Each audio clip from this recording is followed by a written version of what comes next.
Hello friends welcome to my YouTube channel. आज आम class 9 और चैप्टर 13 অনুশীলনী 13.2 क्वेश्चन नंबर 3 टू समाधान करिम। सो क्वेश्चनर प्रतिटो point step by step cover करिम और मैथ्स तुम्हालोकर फेवरेट सब्जेक्ट बनाई दिम। सो क्वेश्चनटुत की কৈছে धातुर पाइप एडाলৰ दिक 77 सेंटीमिटार माने এনেকৈ এটা धातुर पाइप আছে যাৰ দিক দিয়া আছে 77 सेंटीमिटार।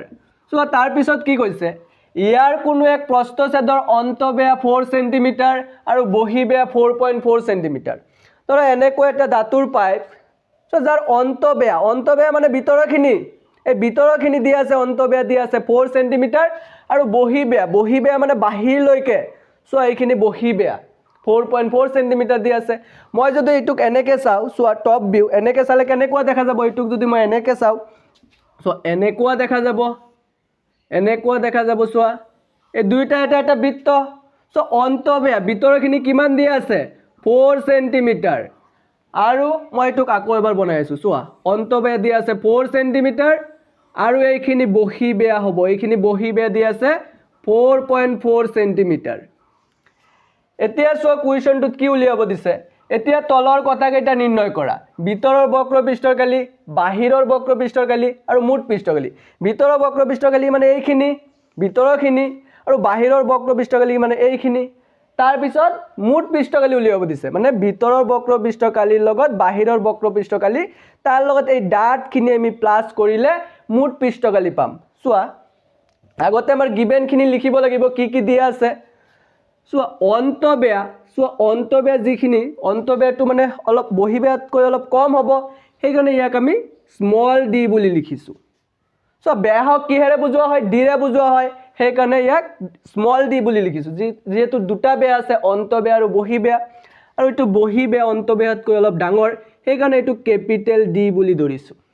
বুজি পাইছা? এতিয়া আমি গিভেনখিনি লিখিম। চোৱা গিভেন 77 সেন্টিমিটাৰ কি দি আছে দিক মানে কি হৈ যাব চুঙাকৃতিৰ পাইপৰ ক্ষেত্ৰত দিক মানে উচ্চতা হৈ যাব। গতিকে উচ্চতা কিহেৰে বুজোৱা হয় উচ্চতাক এচেৰে বুজোৱা হয়। আমি গিভেন লিখিম এচ কিমান দিয়া আছে উচ্চতা আমাৰ লিখিব নালাগে উচ্চতা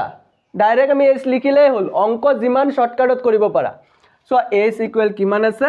77 সেন্টিমিটাৰ আৰু অন্তবেয়া 4 সেন্টিমিটাৰ আমি অন্তবেয়া হক স্মল ডি বুলি লিখিম। চোৱা ডি কিমান আছে 4 সেন্টিমিটাৰ স্মল ডি মানে অন্তবেয়া। এতিয়া অংক কৰাৰ ক্ষেত্ৰত আমাৰ বেয়াটো নালাগে আমাৰ বেহাৰ্ধ লাগে আৰ লাগে গতিকে ইয়াৰ পৰা আমাৰ আৰ উলিয়াব লাগিব। আৰ কি হয় আৰটো বেয়াহৰ আধা যেহেতু বেয়া দিয়া আছে 4 সেন্টিমিটাৰ বেহাৰ্ধ হ'ব তাৰ আধা 2 সেন্টিমিটাৰ আৰু বহিবেয়া কিমান আছে 4.4 সেন্টিমিটাৰ বহিবেয়া হক আমি কেপিটেল ডি বুলি ধৰিছো 4.4 সেন্টিমিটাৰ আৰু বহিবেহাৰ্ধ আমাৰ বেহাৰ্ধ লাগিব অংক কৰাৰ ক্ষেত্ৰত বহিবেহাৰ্ধক আমি কেপিটেল আৰ বুলি লিখিম সেইটো হ'ব তাৰ আধা বেয়াহৰ আধা 2.2 সেন্টিমিটাৰ। এতিয়া আমি এক নম্বৰটো কৰিম। সো এক নম্বৰটোত কি কৈছে ভিতৰৰ বক্ৰপৃষ্ঠকালি এতেকে চোৱা ভিতৰৰ বক্ৰপৃষ্ঠকালি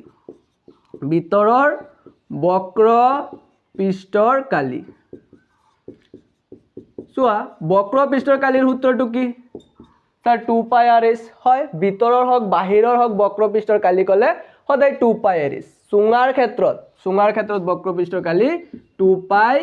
আৰ এইচ। গতিকে আমি ভিতৰৰ বক্ৰপৃষ্ঠৰ কালিৰ ক্ষেত্ৰত এইটো সূত্ৰটো লিখিম 2 পাই আৰ এইচ এতিয়া মানখিনি বহাই দিও। চোৱা 2 ইনটু পাইৰ মান কিমান 22/7 আৰৰ মান স্মল আৰৰ মান কিমান দিয়া আছে 2 ইনটু এইচৰ মান কিমান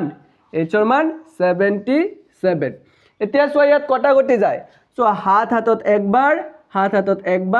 হাতেৰে কটাকটি কৰিলো এতিয়া এইটা পূৰণ কৰি দিয়া। সো 2 ৰ লগত 22 পূৰণ কৰিলে কিমান হয় 44 44 ৰ লগত 2 পূৰণ কৰিলে 88 88 ৰ লগত 11 পূৰণ কৰি দিয়া 88 ৰ লগত 11 পূৰণ কৰিলে কিমান হয় চোৱা 8 প্লাস কৰি দিয়া 8 + 8 কিমান হয় 16 আৰু 9 হ'ব ইয়াত 968 এটোৰ आंसर হ'ব 968 এককটো কি আছিল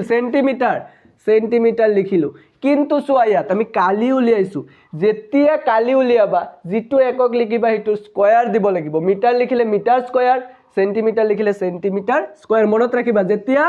কালি উলিয়াবা সদায় স্কয়াৰ হ'ব এককটোৰ এইখিনি নোট কৰি লোৱা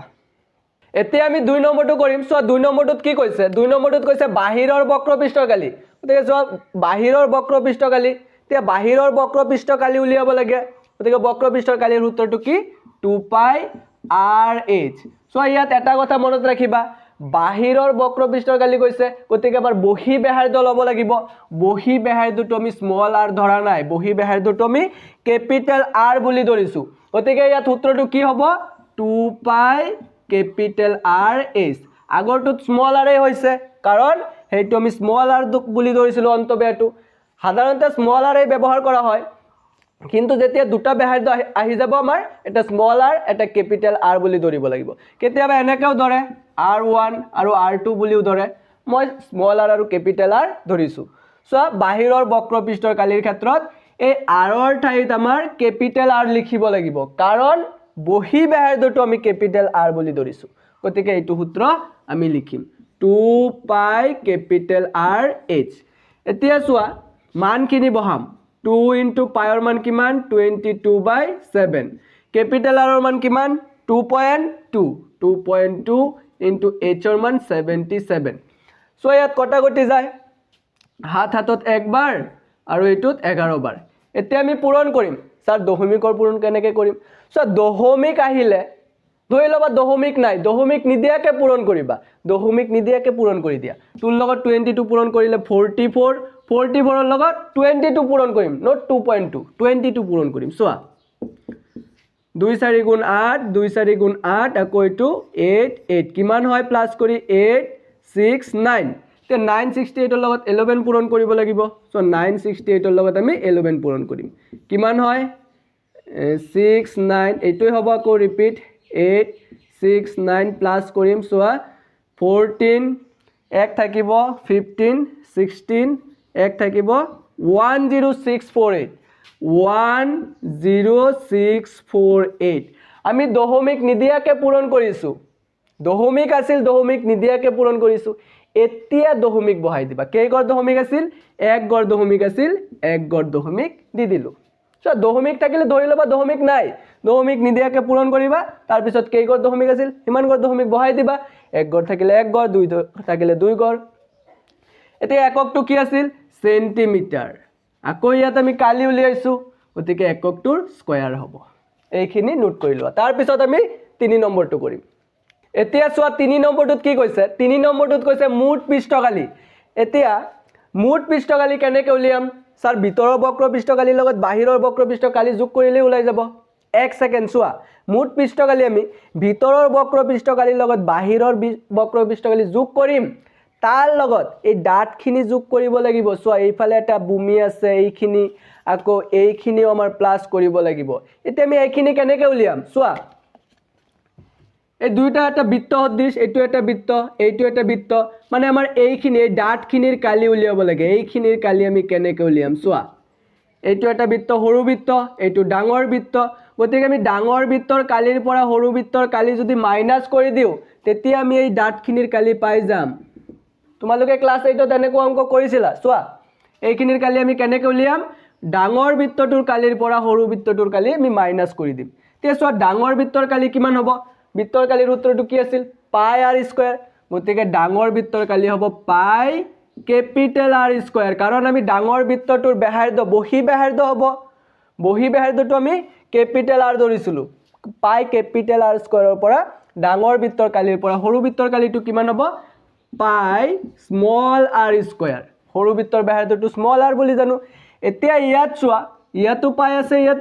ইয়াৰ পৰা পাইটো কমন আহিব পাই কমন আহিলে ইয়াত থাকিব capital R square minus small r square এতিয়া আমি এটো এটা ভূমিৰ কালিহে পালো এইখিনি এটা ভূমিৰ হে কালি পালো কিন্তু ভূমি কেইটা আছে এইফালে এটা আছে স্যাৰ আৰু এইফালেও এটা আছে গতিকে দুটা ভূমিৰ কালি উলিয়াবলৈ হলে এটো ডাবল কৰি দিব লাগিব ডাবল মানে এটোৰ লগত আমি 2 পূৰণ কৰি দিম সো 2 পূৰণ কৰি দিম 2 পাই capital R square minus small r square এতিয়া আমি চোৱা মুঠ পৃষ্ঠকালিটো কেনেকৈ উলিয়াম মুঠ পৃষ্ঠকালি ইকুৱেল বাহিৰৰ বক্ৰপৃষ্ঠকালি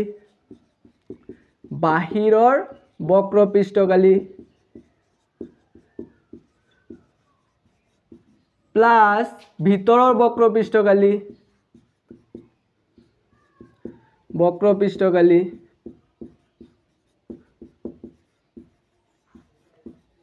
প্লাছ কি কৰিম এইটো প্লাছ কৰি দিম দুটা ভূমিৰ কালি সো এইটো ডাইৰেক্ট লিখি আছো 2 পাই capital R square minus small r square এতিয়া চোৱা আমি বাহিৰৰ বক্ৰপৃষ্ঠকালি কিমান পাইছিলো 1064.8 চোৱা তোমালোকে বহিত চোৱা 1064.8 আছিল আৰু ভিতৰৰ বক্ৰপৃষ্ঠকালিটো কিমান পাইছিলো 968 এইখিনি এতিয়া আমাৰ কৰিব লাগিব চোৱা 2 into পাইৰ মান কিমান 22/7 তিয়া চোৱা কেপিটেল R ৰ মান কিমান 2.2 r স্কয়াৰ আছে গতিকে এটো স্কয়াৰ হ'ব 2.2 স্কয়াৰ হ'ব স্কয়াৰ মানে দুবাৰ ডাইৰেক্ট আমি দুবাৰ পূৰণ লিখি দিম 2.2 into 2.2 মাইনাস স্মল r টো কিমান আছে 2 স্কয়াৰ হ'ব আমি ডাইৰেক্ট লিখি দিম 2 into 2 এতিয়া সো ইয়াত কি হ'ব ইয়াত প্লাস কৰিব লাগিব সো এই দুটা প্লাস কৰি দিয়া সো 1064.8 এটো লগত প্লাস কৰিব লাগে 968 চোৱা এটো দশমিক আছে এটো দশমিক নাই দশমিক নিজে দিলু চোৱা 968 দশমিক 0 চোৱা যদি কোনো এটা সংখ্যা দশমিক না থাকে এটা সংখ্যা দশমিক আছে এটা দশমিক নাই হেতু দশমিক নিজে দি লবা সো 968.0 লিখিলু যোগ কৰাৰ ক্ষেত্ৰত বিয়োগ কৰাৰ ক্ষেত্ৰত চোৱা গতিকে এতিয়া কেনেকৈ পাতিবা দশমিকৰ সিধা সিধি দশমিক দিলু এইফালে 0 আৰু এইফালে 869 এতিয়া প্লাস কৰি দিয়া চোৱা 8 দশমিকৰ সিধা সিধি দশমিক হ'ব 8 + 4 12 এক থাকিব 6 + 6 12 আৰু 1 13 এক থাকিব 9 10 এক থাকিব 1 20 কিমান হয় 2032.8 এতিয়া আমি এইখিনি ক্যালকুলেশন কৰিম সো প্লাস টু কিমান হ'ব 2 into এটো লগত এটো পূৰণ কৰিলে 2 লগত 22 পূৰণ কৰিলে 44/7 আৰু ইয়াত 2.2 লগত 2.2 তে আকৌ দশমিকৰ পূৰণ আহিছে আমি দশমিক নিদিয়াকে পূৰণ কৰিম ডাইৰেক্ট 22 লগত 22 পূৰণ কৰিম পূৰণৰ ক্ষেত্ৰত দশমিক নিদিয়াকে পূৰণ কৰিবা চোৱা 2 2 গুণ 4 2 2 গুণ 4 আকৌ 2 2 গুণ 4 2 2 গুণ 4 484 ঠিক এইটোৰ आंसर কিমান পালো 484 এতিয়া চোৱা আমি দশমিক নিদিয়াকে পূৰণ কৰিছো কেইগৰ দশমিক আছিল স্যাৰ ইয়াত এক ঘৰ ইয়াত এক ঘৰ দুই ঘৰ দশমিক দি দিম দুই ঘৰ দশমিক 2 into 2 কিমান হয় 2 into 2 4 এতিয়া 2032.8 plus 44/7 ইয়াত কিমান হয় 4.84 ৰ পৰা 4 মাইনাস কৰিব লাগে এতিয়া আকৌ চোৱা ইয়াত দশমিক আছে ইয়াত দশমিক নাই বিয়োগ কৰিব লাগে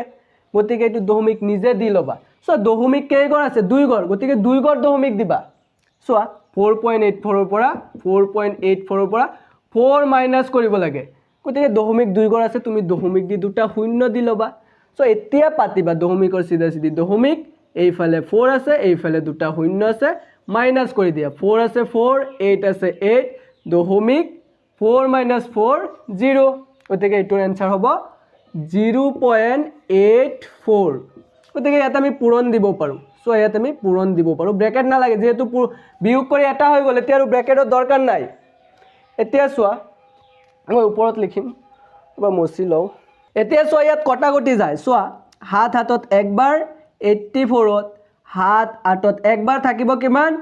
1 14 হাত 2 গুণ 14 সো আমি কটাকটি কৰিলো দশমিক কেইগৰ আছিল দুই ঘৰ দশমিক দিব লাগিব এইফালে শূন্যটো হ'ব এইফালে আমি শূন্যটো বহাই দিলো গতিকে 0.18 এতিয়া আমাৰ এই দুটা পূৰণ কৰিব লাগিব এতিয়া আমাৰ 44 ৰ লগত 0.12 পূৰণ কৰিব লাগিব চোৱা 44 ৰ লগত 0.12 পূৰণ কৰিব লাগে ডাইৰেক্ট আমি দশমিক নিদিয়াকে পূৰণ কৰিম 2 4 গুণ 8 2 4 গুণ 8 4 4 প্লাস কৰি দিও 12 5 528 এতিয়া আমাৰ দশমিকটো দিব লাগিব কেইগৰ দশমিক আছিল এক গৰ দুই গৰ দশমিক হ'ব এটোৰ आंसर হ'ব 5.28 এতিয়া আমি এইটো লাইন চোৱা এইটো লাইন মই ইয়াত লিখি আছো 2032.8 প্লাস সো 44 ৰ লগত 0.12 পূৰণ কৰি কিমান হৈছে 5.28 এতিয়া আকৌ এইটোৰ লগত এইটো প্লাস কৰিব লাগে চোৱা এইটো দশমিক এক গড় এইটো দশমিক দুই গড় মনত ৰাখিবা হাইয়েস্ট দশমিক কেইঘৰ আছে সিমানটা আমাৰ শূন্য দিব লাগিব চোৱা এইটো লিখিলোঁ 2032 দশমিক 8 এইটো 2 ঘৰ আছে এইটোত 1 ঘৰ আছে গতিকে আমি এটা শূন্য দি 2 ঘৰ বনাই লম এজ ইট ইজ এইটো দশমিকৰ চিধা চিধি দশমিক দিবা 5 টো এইফালে আছে আৰু এইফালে আছে 28 প্লাস কৰিব লাগে প্লাস কৰি দিয়া 8 8 plus 2 10 1 থাকিব দশমিকৰ চিধা চিধি দশমিক 2 5 7 1 8 302 ঠিক আছে এটোৰ आंसर হ'ব 2038.08 সেন্টিমিটাৰ কালি উলিয়াই আছো সেন্টিমিটাৰ স্কয়াৰ এইটোই आंसर নোট কৰি লোৱা যদি ভিডিওটো ভাল লাগিছে লাইক কমেন্ট আৰু সাবস্ক্ৰাইব কৰি দিবা থ্যাংক ইউ